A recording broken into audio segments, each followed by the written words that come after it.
guess you just bite in anywhere, right? Hello and welcome to another episode of New York Eats. I'm Alisha Desai, your guest host today. We're out here in Crown Heights, Brooklyn, ready to try some Indo Caribbean cuisine.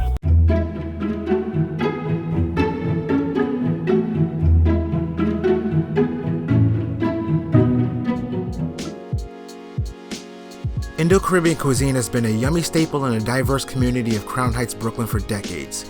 A sweet, savory, and spicy mix of Indian, Spanish, and African foods. Today we visit the legendary Ali's Roti shop to try some of the lesser-known traditional Trinidadian street food. Instead of ordering roti, we decided to try some of the best vegetarian food we've had in a while, with a dish called doubles. From Ali's Roti shop, I ordered a doubles. It's a chickpea curry.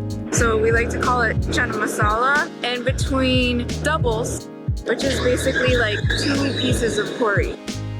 I'm definitely getting the Caribbean curry flavor.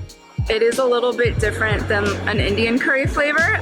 I don't know exactly what spice they use that makes the difference, but it's a little more earthy, more umami flavor. It's actually a little bit sweet. It's not very spicy at all. It is a savory dish, but it has notes of sweetness. And the bread, I like it. It's very doughy. When I think of puri or roti that comes from India, it's much thinner. This has a very nice doughy, light, buttery flavor to it. We leave Ali's Roti shop, continuing on with our Indo-Caribbean food tour. Like true New Yorkers, we hop on our bikes and ride down to A&A Bacon Doubles shop. We made it a point to order the dishes not in the restaurant's name to really see how their food is. Here we went with the goat roti. Should I get goat roti?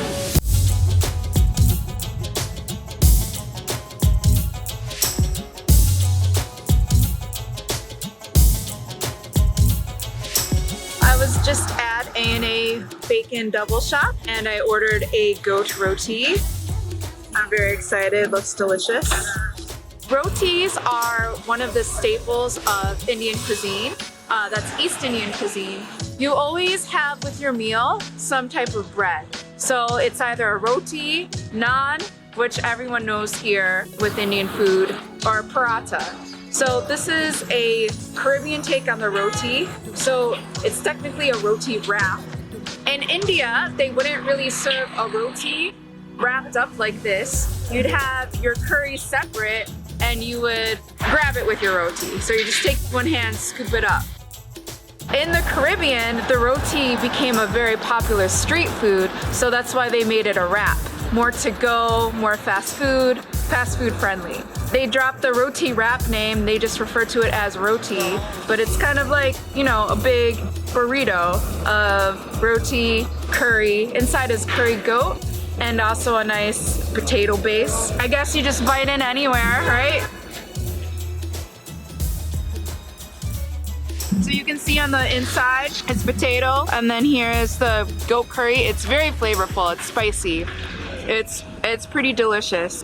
I also really like the Caribbean version of the roti bread itself. This one, it's called dal puri. So you can see the texture. It's in between the texture of the bread. It's actually like ground dal, which is like a lentil split pea. Usually in India we have the dal as like a gravy, but they kind of mash it right into the roti bread itself, and I dig it. I like it.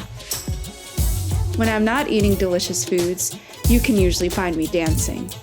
I specialize in Indian classical and contemporary dance styles. I myself am Indian. I'm half Indian. My dad is from India, from the state of Gujarat, so I'm half Gujarati. I'm also a quarter Puerto Rican, quarter white. I'm a big mixture. I've grown up here in the US and I've lived in New York for over a decade. Actually, in New York is where I learned more about the Indo-Caribbean foods, even though I've grown up with the East Indian foods, and I've seen there's a lot of similarities. I do like the kind of street food vibe of the Indo-Caribbean food. It gives me a taste of home, but, with its own little twist.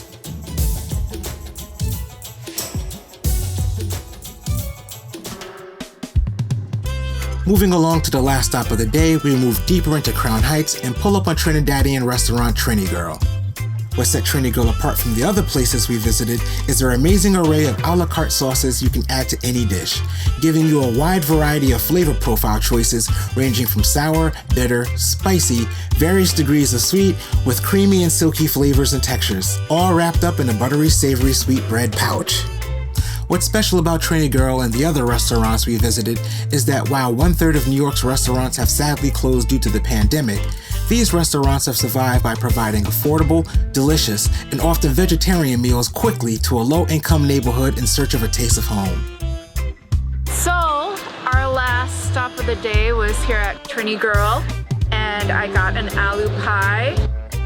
Pretty similar to the doubles. We'll see if the taste is similar or not. We do have some more chickpea curry, like a chana masala inside. I'm assuming there's also potato in this, considering it's called aloo pie. Aloo is potato in Hindi. The flavor profile is very similar to the doubles I had. It's nice and light. The bread is very soft, very doughy. It has a little curry flavor, slightly on the sweet side. I think the hot sauce is a little bit more on the inside, so I'm gonna take more bites, see if I get some more layers.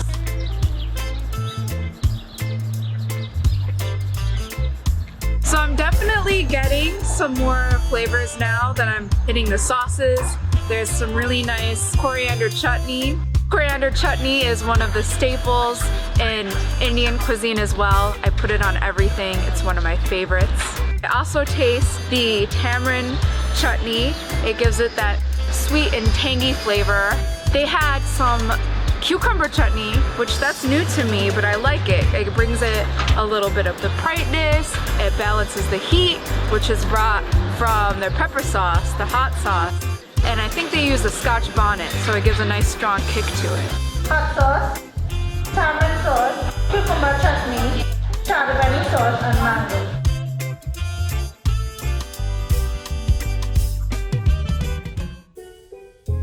For everyone that is curious about Indo Caribbean cuisine or never knew that there were Indian people in the Caribbean, let's back up a bit.